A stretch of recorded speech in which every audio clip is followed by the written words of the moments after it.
What is up, guys? It's John Nelson, and you are listening to the Starting Block Podcast.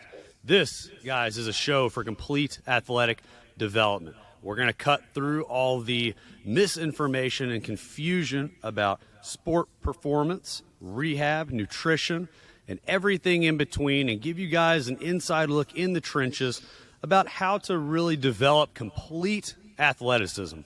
As always, I'm here with my co-host, Chris Scarborough. What's up, guys? What's up? What's up? What's up? And my wife, Mandy, is joining us today as well, our other co-host. So, hello. I know how you are, seeing that you're on the opposite side of the room here. I know. Well, I have to sit over here. You're so loud, you'll Yes. echo behind me. Yeah. And, guys, we got a really special show planned for you today. But before we get into that, we got some housekeeping stuff that we need to do as usual. So, if you're new to our show, welcome. We appreciate you joining us, and we do know we have quite a few new listeners.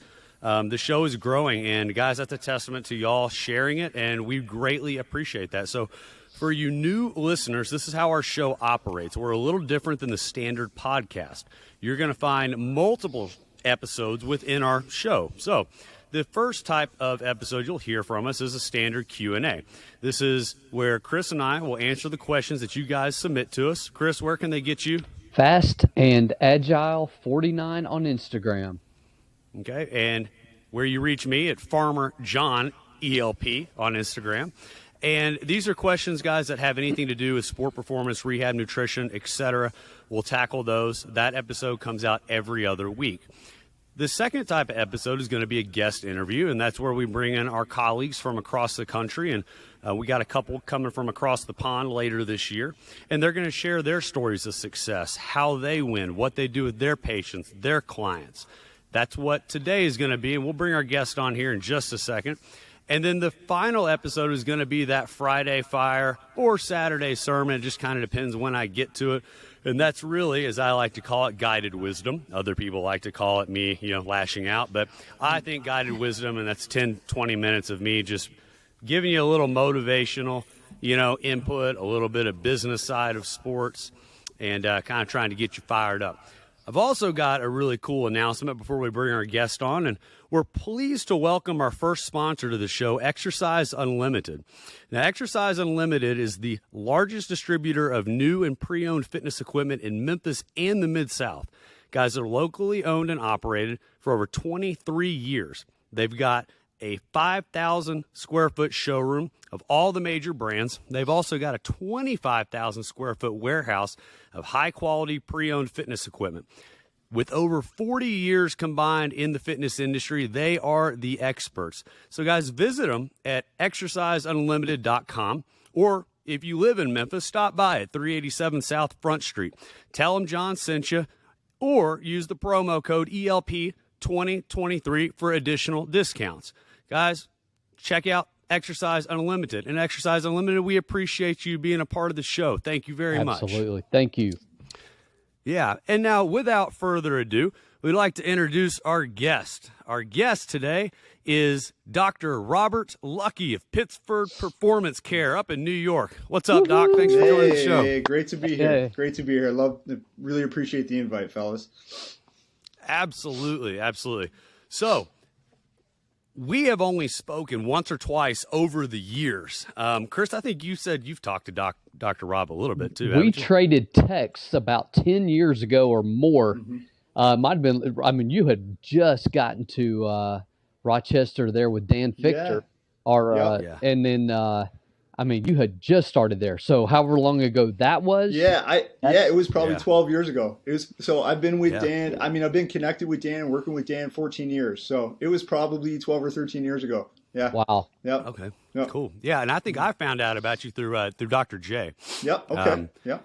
And then through Dan, and that's how we connected, and been following your stuff for, a long time. And, I know you and Dr. J have very similar approaches, and as you know, I'm trained under Dr. J and implement a lot of his work, and but tell the listeners a little bit about your education in Pittsford Performance Care, and then we'll kind of dig into some of your work and stuff like that. Absolutely. So I had a very traditional chiropractic practice for about 5 years.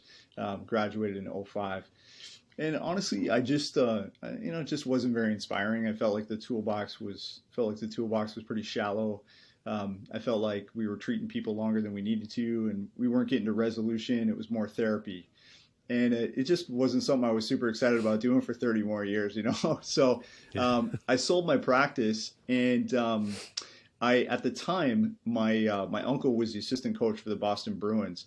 So I called him up and asked him if I could, cash in one of those nephew favors and spend some time. I wasn't looking for a job. I was just looking to say, where do the best athletes go? At the same time, I had a very good friend who was a patient who introduced me to Dan Fichter at the same time. So when I was starting to get exposed to, what are these athletes, where are they going, what are they doing, I was starting to talk to Dan, and I was starting to hear some really different perspective. So the brain was just starting to percolate. And, as Dan was kind of chirping in my ear about, the functional neurology, which I had some interest in, I was seeing something develop in the sports arena. I was seeing two factions of patients. I was seeing two factions of these athletes. Some of the athletes would get injured and they would get treated, as you and I would anticipate, where the trainer would say, hey, look, we need you by Friday. So, rest, ice, rehab it, in very traditional formats. And if you're not ready, there's somebody younger, faster, stronger that's going to take your place. And that was sad to see. But then every once in a while, the franchise player would take an injury. And more often than not, they would get on a plane and they would fly away. They were not getting treated in the States. They were going to Italy, Amsterdam, Germany, Switzerland. And I'm like, gosh, why? Where are they going? And then, of course, long story short, and you guys know this story very well because you're part of it. Dan introduced me to Dr. J, which had the tie to the Fiorentina Italian national team. We were starting to look into their perspective and how they integrated clinical neurology and physical medicine. And that blend really sparked something for me. That was intriguing. I think the biggest thing for me is it gave me an opportunity to objectify the treatment that we do, as opposed to, sometimes you do something for a patient, they give you a big hug. Sometimes you do the same thing for the same clinical case that you think, and you make them worse, right? And neurology seemed to, put so many objectifiers in that process for me. So I know it's a long answer to your question, but that was my intro to the functional neurology world. And then, reestablished a very different practice 14 years ago called Pittsford Performance Care, which is really what I translated from Dr. J's introduction and Dan's introduction, which is this hybrid model of clinical care where you're managing, physical injuries from a neural perspective. So when you got into this and, Dr. J kind of sparked the interest, you eventually ended up going down to the Carrick Institute, right? Oh yeah, absolutely. So, okay. So then it was it was like, where can I get this information? I was a sponge for it. So, I had been introduced to Carrick, when I was getting my doctorate, and, I was interested in neurology. I hadn't jumped into it too much, but after the introduction with Dr. J, then it was, I was full go. So, I've been studying that part-time for the last 12 years. I probably have 4 times more education in neurology than I do in physical medicine at this point. So give us an example of, let's take a comparable injury to what you might have seen, say, before you started the whole neuropath. Give us an idea of a comparable injury that you'd see now versus, say, 20 years ago or 15 years ago, and how you treat them differently and the outcomes. I think a lot absolutely. of our audience would certainly be interested in that and the outcomes. Yeah, for sure. I mean, we could take something that you would anticipate would come see me before, which was just a disc injury, back pain, which is incredibly common in that.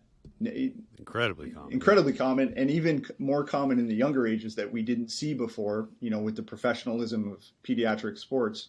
Right. So before, those injuries could linger for months and months and months and months and months with honestly no resolution. It was like therapy just to try to take pressure off the nerve root, to try to decompress the disc, to try to give them some relief so they could sleep at night. And I didn't really feel like we had a great tool.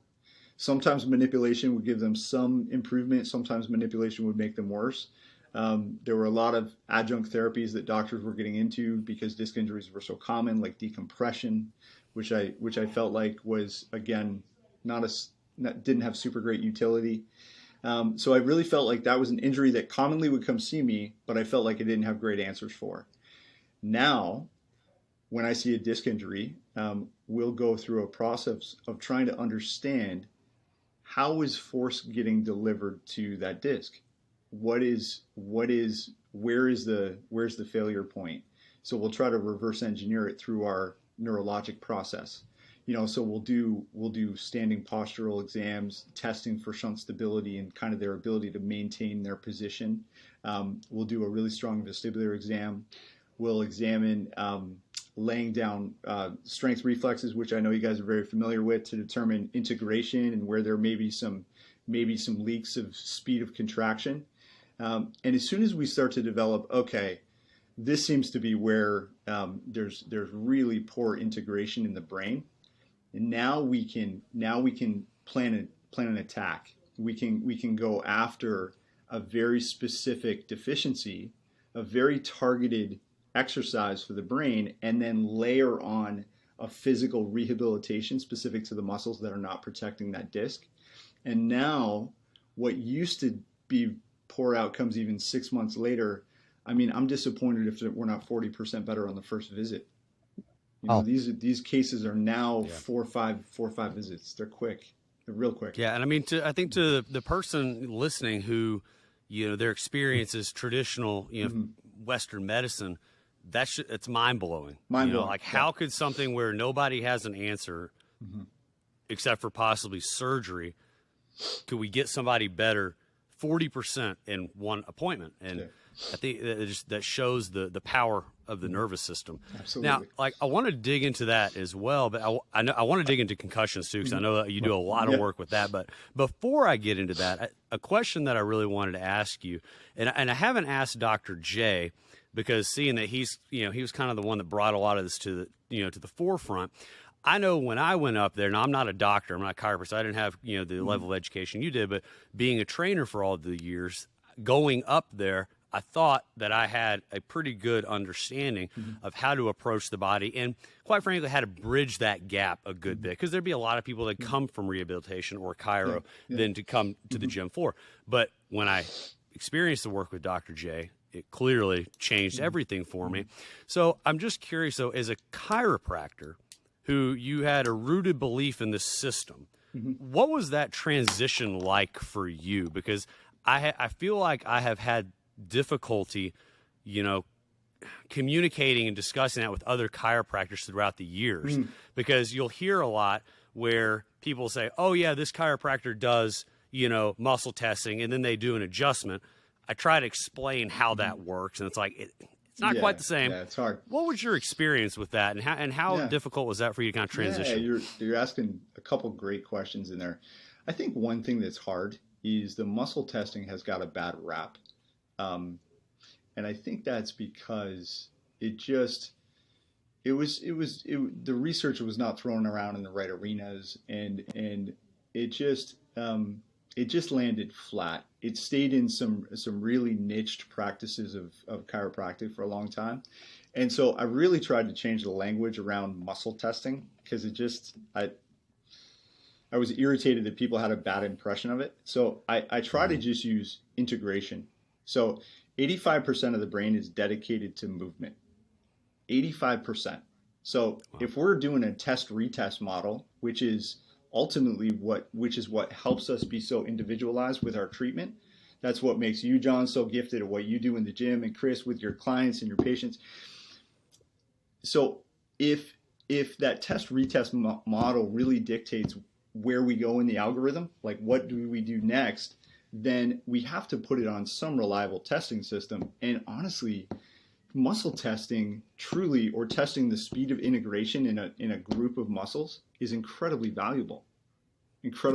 So that, to me, I spend a good amount of time, if a patient is curious about it, to really answer that question, because I think it's an incredibly powerful tool to be able to shift or change your treatment plan on the day. Most practices will evaluate a patient on day one, or even an orthopedic model. They'll evaluate an ankle sprain on day one and say, here's the plan for the next 6 weeks. They'll evaluate an injury on day one and say, here's the plan for the next 4 weeks. Go do all these things and let's reevaluate. Yeah. Well, what happens if they're a really different case 2 days from then and you're doing the same thing that you figured out on day one? So I think the beauty of that neuro model is the ability to modulate your treatment real time at the moment. So that was one thing I was incredibly attracted to, because one of the frustrations that already led to this was the lack of objectivity with chiropractic. So adjusting is amazing. It's a phenomenal way to stimulate cerebellum. I mean, it's an incredible tool. The frustration was in school, it wasn't really taught to us in a way that was objective. It was a biomechanical model, which had a lot of research behind it, but I don't know that it was that what they were saying it was doing was, that it was really hitting the nail on the head. What I came to appreciate after meeting Dr. J was the supremacy of the motor cortex in the brain. And so if spinal position is malaligned, and most chiropractors will adjust, we always joke, you want to hit the high side of the rainbow, right? So if the spine is, if the spine has a curve to it, we're literally going to push it opposite the curve, right? So wherever you find biomechanical dysfunction, you put a thrust or a force to change that. Well, the reality is, and Dr. J said this to me, and all of a sudden it was like aha moment. I mean, your spinal position is under the control of the muscle, which is under the control of the brain. So the reality is, if I move the spine, but the brain wants it somewhere, it's just going to move it back. So I just love the analysis and that change of perspective, that the brain is the supreme index of movement. And I feel like actually patients are starting to understand that. Like, I feel like I hear that more and more of, yes, sometimes there's something, a subluxation that's got to be taken care of. But what people I think are starting to understand is they've gone through the process of adjustment and, strengthening, and they understand, like, okay, it's not a strength-based element, not all the time. Like, if that were the case, then, just strengthening would fix everything. We wouldn't have an issue again, but I feel like people are becoming more aware of it. Like, there's more to it than that. And you're right. 100%. The brain, the brain is what controls the muscle. 100%. I mean, how many of the athletes that are in your gym, if they ever sustain an injury and they go to rehab, they're told that it's a strength issue? It's not a strength issue. They're in the 1% and 1% and 1%. Every day. 12 times out of 10. Every day. It's not a strength. I hate that. I get the same thing. I'm like, these patients are told it's a strength issue. I'm like, strength issue? That girl's like the best hockey player in the nation. It's not a strength issue. It's not a strength issue. It's how often would you say strength actually is a component? Yeah, I mean, I do think it is a component sometimes, but the majority of the patients that come see me clinically are 11 to 17. So those kids, they're usually playing a pretty high level sport. They're playing a ton. If they're coming to see me, it's not usually a strength issue. Not usually. Now, granted, probably 20% of my practice, patients are coming in that are, desk jockeys in 40s and their 50s and their 60s, and they don't really do a lot. And so oftentimes that is a pure strength issue. Sometimes you actually just get them on a bench press and teach them how to, to actually do an isometric contraction and hold a posture, and all of a sudden their shoulder pain goes away. So yes, I do think their strength is an issue sometimes, but I think oftentimes in the patients that we take care of, it's not. So you were talking about sometimes that, like, going back to that postural reference that you gave just a minute, that could take somebody's pain away. Or do you kind of use the minimalist perspective when it comes to treatment? So let's say that all this person needs is that postural position and their pain is gone. Is that that's all you do? Or do you still try to... Yeah, that's a great comment. I do feel very strongly about this. I feel very strongly that our job as clinicians is to figure out the most important thing that we can do for that patient at that moment. And so I think patients can benefit a variety of different ways, but the real value lands in doing the most important thing at that time. And so much of my examination and evaluation is to really determine, do I need to influence a part of the brain? Do I need to create a level of stability around a joint? Do I need to make them feel less fearful about a position? Do I need to stabilize a vestibular canal? Do I need to align a visual skew? Do I need to get them centered over their feet? What is it that I need to do today, right now, that gives them dramatic improvement? And then tomorrow's another day. So I don't go and try to hit the 5 things that all need to be improved. I really try to figure out the thing on that day. Yeah. Very good. What's your hierarchy there? Yeah. So it's all butt up against their metabolic capacity. So a little bit of this is starting to roll into the fact that I'm doing a lot more concussion work than maybe, athlete management. But the brain runs on oxygen, glucose, and activity. And we don't have endless supplies of it. And especially when an athlete is under high demand, they're compensating for injuries, multiple ones probably, and there may be some underlying metabolic issues because a lot of these contact athletes are dealing with post-concussive stuff. So then they really have this invisible fuel tank that is running at maybe a quarter of a tank. Real quick sciencey for a second.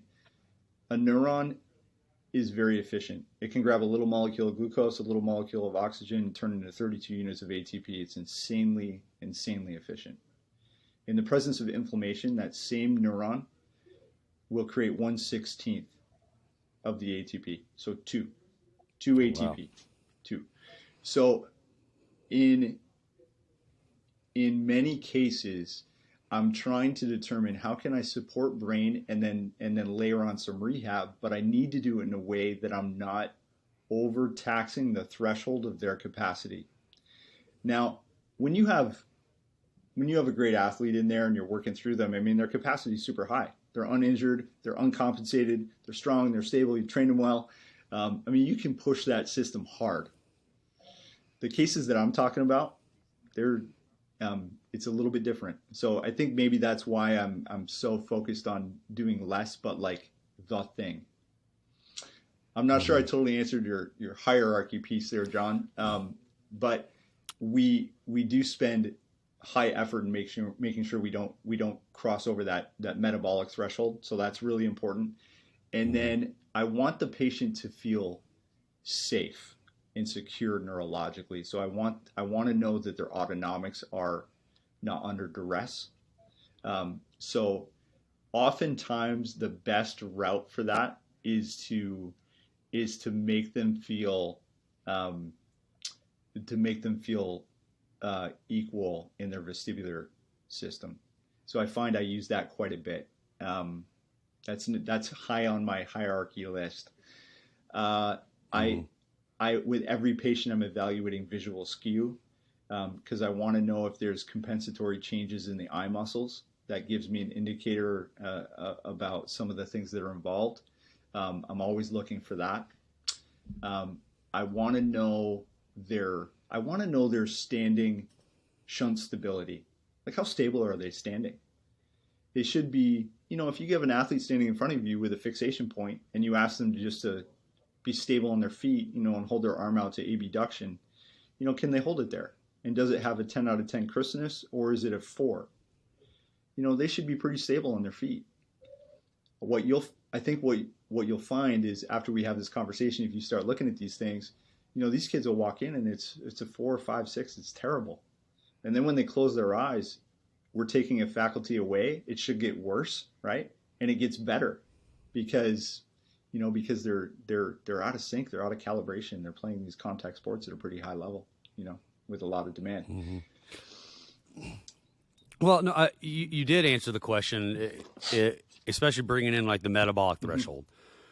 side of stuff and delivering what they need without, quote unquote overexerting them, that is critical, especially in concussion work, right? Huge. I mean, Yeah. critical. It's Yeah. And so, I'd like to hear you dive in on that. I mean, because the concussion side of stuff kind of holds a little special place for me, because that was one of the first kids I ever had way back when, I guess maybe that was probably 11, 12 years ago. And Chris, you know him, we brought him down to you. I won't use his name, but you know who he is. He came down to you, as well. But the guy started having freak athlete, one of the most freakish athletes I've ever seen, but was having multiple, issues just out of nowhere, non-contact stuff. I mean, so we started peeling back the layers and come to find out he had sustained a pretty significant concussion, probably a year and a half ago-ish. And so that's when it kind of clicked for me, like, okay, we start to see, I've started to see a trend that, when you have someone with a concussion, history, that all this other stuff just seems to kind of, unfortunately, fall into place. And so could you speak on that a little bit, like how that works. So you made a brilliant statement right there. Like, non-contact injury is a high indicator that there's some neurologic stuff going on, right? So, if somebody gets hit by a bus and they, damage their hip, okay. It was a big bus. I don't care how imbalanced you are, how good things are firing. If a bus hits you, But if somebody changes direction and nobody touched them and they didn't slip on anything and they just went to change direction to blow their ACL out, or they sprain their ankle, like with no perturbation.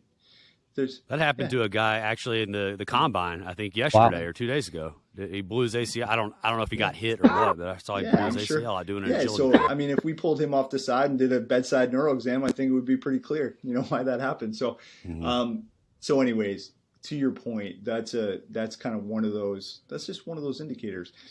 So I'll give you a little story, kind of why I got into it.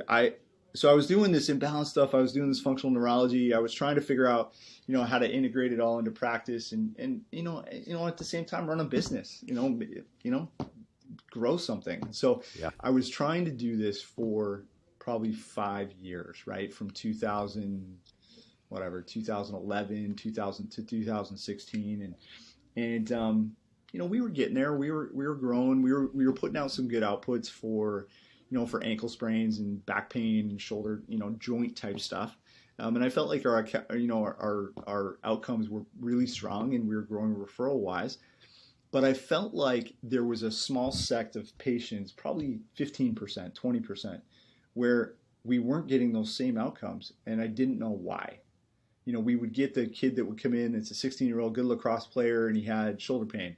And usually it's 3-4 visits, and all of a sudden it's 12 visits. And I'm like, we're not there. And there's like this strange fatigue. And I'm like, I don't get it. What am I missing? Why is this happening? And so, I had enough of those patients where I'm like, you know what? We just started digging in on history. And the common thing was concussions. I'm like, okay, all right. This. Okay, well, I brought you on for a reason because I secretly have the same, problem. And so that's why I really brought you on, because I really just want that answer. So here, we're gonna, so I'm gonna get you there. So ultimately, then as I was doing all my Carrick work, I mean, there's no better place to learn about treating these things. There's no better place to learn about the pathophysiology of how they develop. I mean, these guys are just like tip of the spear. They're amazing, just amazing. You said down at the Carrick Institute? Yeah, they're mid. They did Sidney Crosby's stuff. So I actually was down there. I was actually down at Dr. Carrick's clinic when Crosby was brought down, cloak of the night, anyways, that was an amazing kind of inspiring thing for me to see, his recovery. But yeah, what they do down there is phenomenal. And so that's where the majority of my clinical training around concussions has come from. Dr. Matt Antonucci, he's kind of the next gen of Ted Carrick material. He actually married Ted's daughter. He is literally the Doogie Howser of clinical neurology, and he teaches it all over the world. His passion is concussion care. So I think when I was down there, it was first round draft picks and top UFC guys. And it was like it was incredible for the time that I was there. So ultimately, as I was studying Carrick's material, trying to study for my boards, I just kind of pigeonholed all of my study towards how can I impact concussions. And so we started talking about the conversation a little bit just on metabolic capacity. I think that is the first thing that's not even appreciated at the medical neurology site. I mean, these patients that come see me with these concussions, they've already been to neurology, already gotten a CT scan to make sure there's no brain bleed, make sure there's no pathology, no head fracture, etc. And there's no discussion about brain inflammation. There's no discussion about energy management. They just told to reduce screen activity and turn the lights off and get evaluated, right, by their pediatrician in 7 days. They're really told right, exactly, very, very, very little. And the reality is, we can do a very targeted exam in 30, 40 minutes that gives us a tremendous amount of information about how to patch these things back to a very healthy place. And it's from a functional perspective, right? So medical neurology is looking at pathology. They're looking at hard things that are broken, strokes, malignancies, neurodegenerative change, things that you can see on a CT scan. If it's not on a CT scan, it does not exist to the medical neurologist. And the reality is, these patients, they are now invisible injuries. They have inflammation that has become perpetuated through the brain. They have neurologic pathways that have been functionally deprived. They have sensory systems that have been kind of shot out of calibration. They have they have changes in really strong changes in autonomics and cascades down the brainstem that affect their overall sense of well-being. And now they're in a very strong position of fight or flight that is not hard to see. As trainers and coaches and docs, like, we look in their eyes and we know they're not right. And we feel stuck because we feel like sometimes we're not the professional that should be helping them navigate this process. But the reality is, they are getting really substandard care in the medical system for these. I don't feel like there's anybody out there doing so it. then, I see it all so the now time. so clearly you're saying if it's not on CT, not on MRI, whatever, it's not there. Mm-hmm. Okay, I get that. So what is then what is the measurement criteria? Mm-hmm. Is it these? Yeah. Is it a metabolic test? Is it some sort of So I wish there was like one test that I could say, like, this is the thing. So here's a good one. Here's a really good one. Is literally just the pupillary reflex. Shine a light in the pupil. You want to see good healthy constriction, and it should hold constriction in the presence of light for 12 to 15 seconds. Do it on both eyes. You take one of your post-concussive cases and you do light in the eye. Here's what they'll do. First of all, they'll have a midriatic pupil, so it'll be enlarged because their autonomics are out of whack. And then it won't fully constrict. It'll partially constrict. And after 3 seconds, it'll blow out because it has no capacity. And it's a very easy conversation for the parents because they can see it.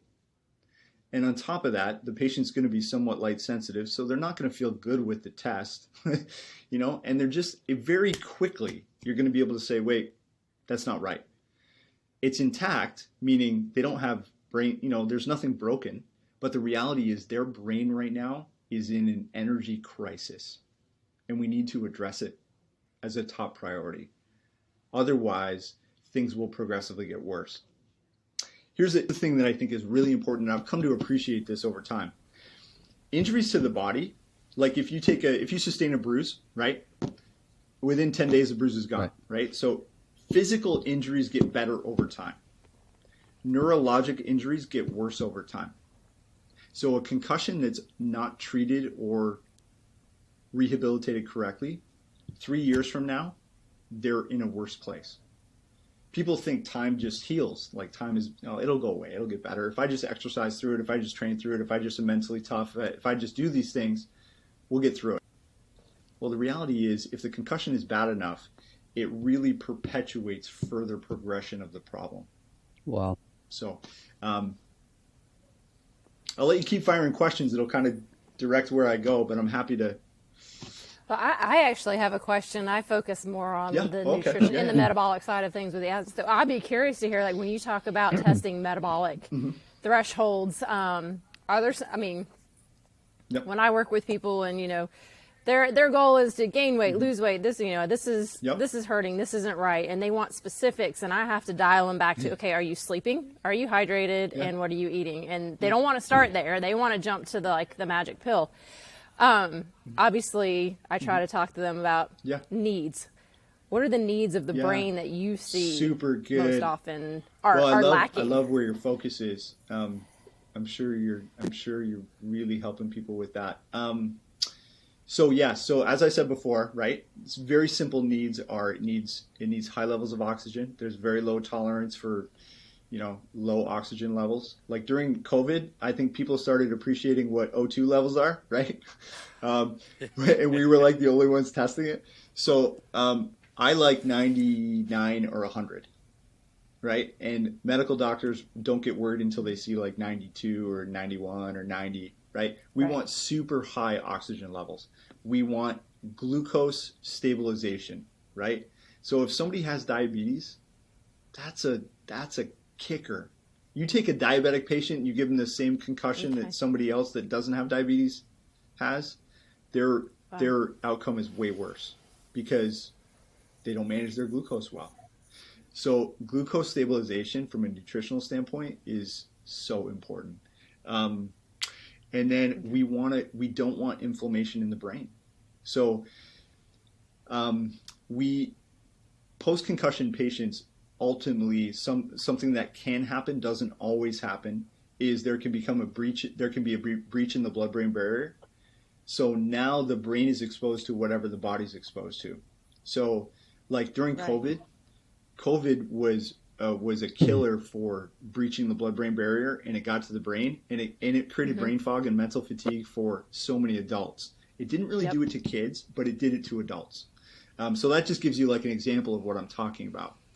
So post-concussion, if that blood-brain barrier gets breached, you got to be really careful about not having foods that create inflammation, because if somebody's allergic to dairy, now they have a milkshake.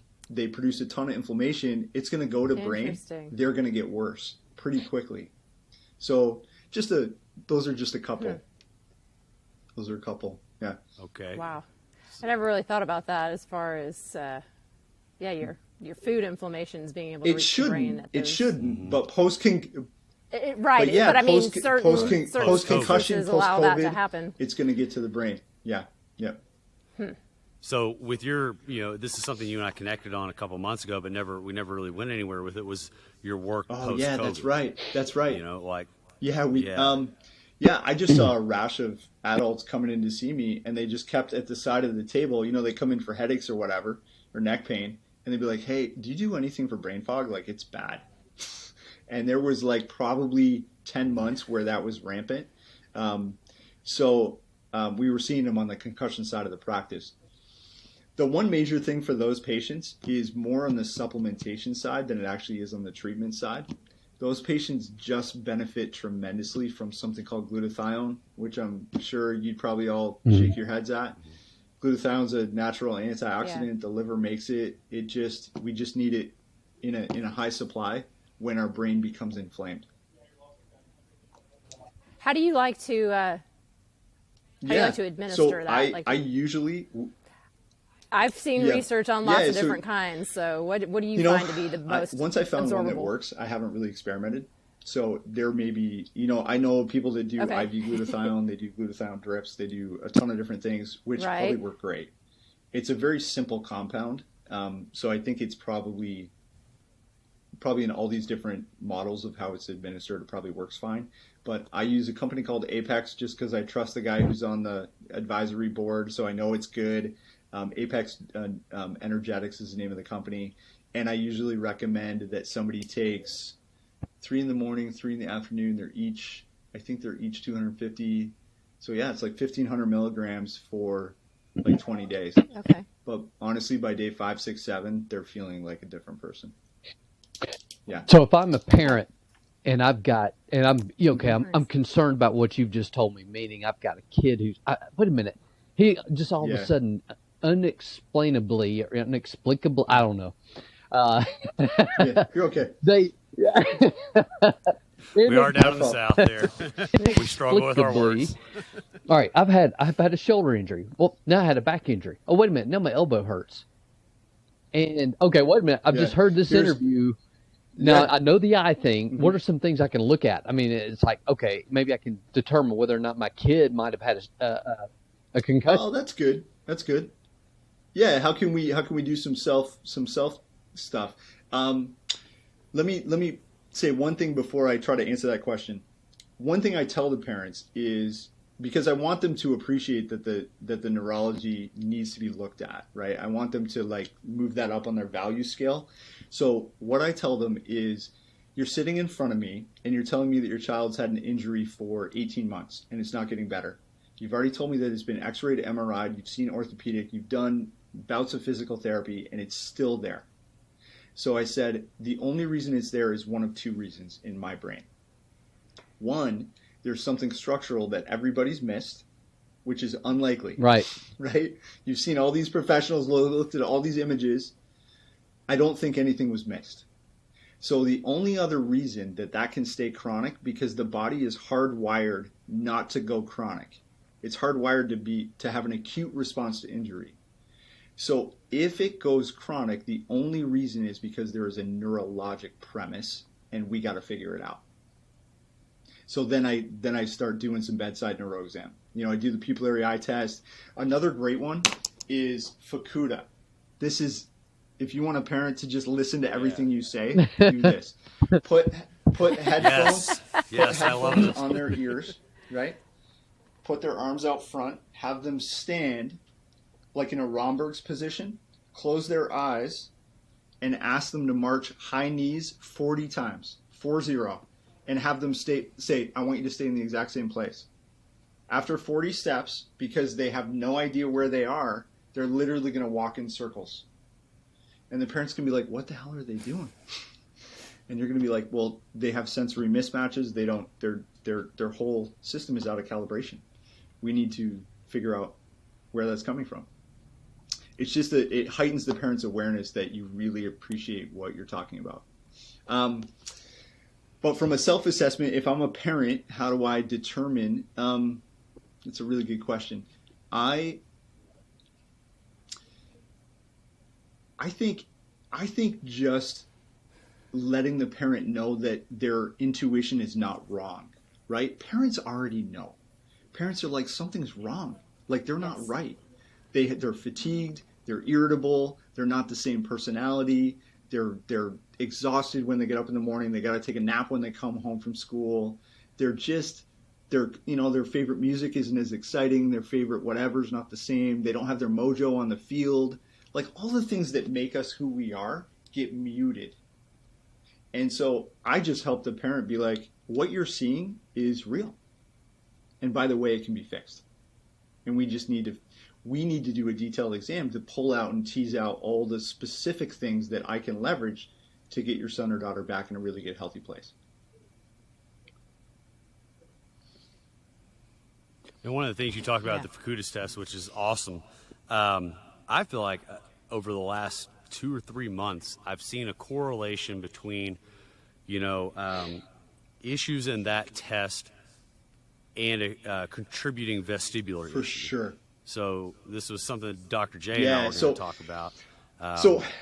Yeah. And so I'd be curious to hear your thoughts, especially in that posterior lateral sling, like with pitchers. I feel like I've seen this hit hard. I mean, well, there's a lot to talk about there with that one, but for sure. So somebody does a Fukuda test and say they turn 45 degrees to the right. Here's the hard part. Here's what I've come to realize is I have had colleagues tell me they rotate towards side of cerebellar weakness. They rotate towards side of vestibular dominance, vestibular weakness, cerebellar weakness, parietal misinterpretation. So the hard part is Fukuda just tells us there's a problem. It doesn't tell us what the problem is yet. So then it's just a stepping stone to say, okay, when you close your eyes and you lose your visual faculty, you can't interpret your positional sense or your body awareness or your head position or your spine position or your feet position with using only your vestibular system and your proprioceptive system. So one of those two are not working well. And then I go do a specific proprioceptive exam and a specific vestibular exam to try to see what's working great, what's overworking, and what's deficient. And then we start to piece it together and say, oh, okay, now I have a good idea. I don't think it's parietal. I think it's vestibular. I think it's anterior canal on the left that we really need to support. Let's do that for, 5-7 minutes and reevaluate. Yeah, I thought that was interesting, and I mean, I admittedly have a lot of work to do in understanding and being able to apply the vestibular work. And Chris, I know you're more well versed in that than I am for sure. But I just thought that was an interesting correlation. Yeah, for sure. I really think spending time and getting better at that, and I need to too. I mean, the vestibular, the stuff we're learning about the vestibular system is so fascinating, and it's deep, right, and it's wide. So it's a big deal. But the reality is, when you can really tailor rehab protocols and treatment and exercise protocols around that system, man, you can really help people. Well, and I think you made the comment. You said 5 to 7 minutes, and you can reevaluate. I mean, how many? Think about just most medical treatments for anything. For anything, any injury. Brain injury. Well, I mean, and you can actually. Yeah. It's actually worthy of reevaluating after 5 to 7 minutes of something. That's pretty impressive. I mean, that I love your comment there. And here's what I tell parents, because they oftentimes will ask, like, you didn't do anything. I'm like, well, we did, and we're going to show you how we did it, and we're going to show you why it's important. But I want to tell you something. The brain is amazing. Yeah. I got to control my emotions when I hear that. Yeah, like, you didn't do anything. It's amazing because, right? So think about this. If you go in hammer squats in the gym, the protein replication to build off that training takes 6 days. That's the time it takes to be maximum strength response from the training you did in the gym. 6 days. Now, if I want to learn something, or if I smell a rose for the first time and somebody tells me that's a rose, I can learn that in 5 seconds and never forget it for my entire life, because protein replication in the brain takes nanoseconds, literally nanoseconds. So you can change brain state like that. So in my office, it's all about changing the brain environment. So the metabolic state, like all the things Mandy and now we're just talking about. And once we feel like that is now stable, then we can individualize the protocols and the plan and the very specific exercises that rebuild their vestibular, parietal, cerebellar, sense of self, visual fixation. And then we get them vertical and put them in the gym and let the boys go to work. Yeah, mine too. Wow, my head's spinning. Yeah, you learned me something new there. Okay, so now we could talk. I want to talk brain stuff, COVID stuff. I want to keep digging into that, but I know we're getting close on time. So I really got an important question to ask you. Now, I know that you're a big woodworking guy, all right? Yeah. So the inevitable question, the most important part of this podcast is Ryobi, DeWalt, or Milwaukee Tools? What do you prefer?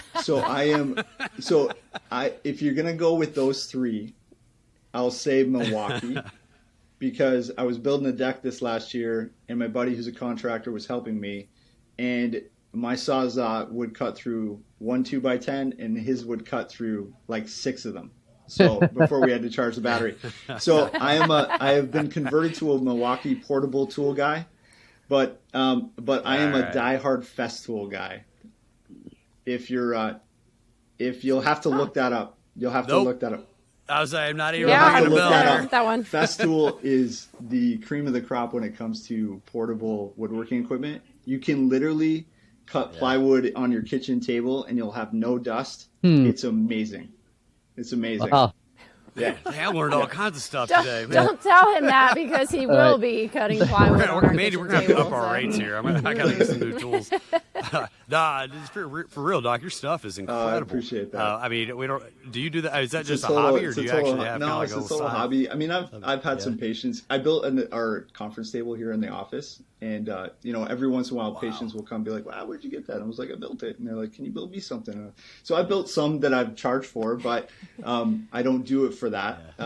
I really enjoy it. Ultimately, I do it so I can buy more tools. Is really what it comes to. Yeah, pretty much. I'm kind of right there with you. I enjoy it too. I'm not to your level, but yeah, that's pretty much Well, what I'm John always built doing. me a chicken Hey, coop. there we go. A very beautiful chicken coop, and now he's building me a No, second, this is like second it's chicken like a coop because I can't 5-star, stop like, eating more yeah. chicken. And It's a like- deck too. Yeah. It's like Hey, freak shit. It's I like love a it. It's chicken love it. palace. He's a, That's it. I gotta go on your Instagram Yeah. or Facebook and check it out. Yeah, I posted there. I posted there. Yeah. Well, hey, Doc, this has been awesome. I'm so grateful to have you come on the show, and man, yeah. that was Thank you so much. awesome Yeah, information. I appreciate you guys having me. Where can everybody? Yeah, I appreciate you find saying that. I'm actually trying to like unearth myself and come out in social media a little bit. I've just never done it before. I think we started this practice 14 years ago, and we were like, at some point we'll do it, and we just never did. So this year, as of the beginning of this year, I started the Instagram page. So it's Pittsford Performance Care on Instagram. There's a Facebook with the same handle. I guess you can direct message me through that. There are contact things that will come directly to my email through the website as well. So if somebody goes on the website, the Pittsford Performance Care website, and they want to direct connect with me, the contact us does come right to my office email. So that's probably the easiest way to do it. Cool. Absolutely. Thank Well, you Doc, so much. I appreciate it so much. Yeah, I really look forward to doing this again, and keep digging into some good stuff. So thanks so much for coming on, guys. As we wrap this up, remember there is a fee for the show. Share the show. Remember, guys, if you want us to continue to bring guys like Dr. Rob out here for y'all to listen to and to learn from, we need you to share the show and help support this movement. Help us grow it. Leave us a review, please. It takes 3 minutes out of your day to do, and I think it's the least that you can do for us, for this type of value that like Dr. Rob is providing you guys. Please leave us a review, subscribe. We appreciate you guys. Love you guys. Have a great rest of the day. Thanks a lot, guys.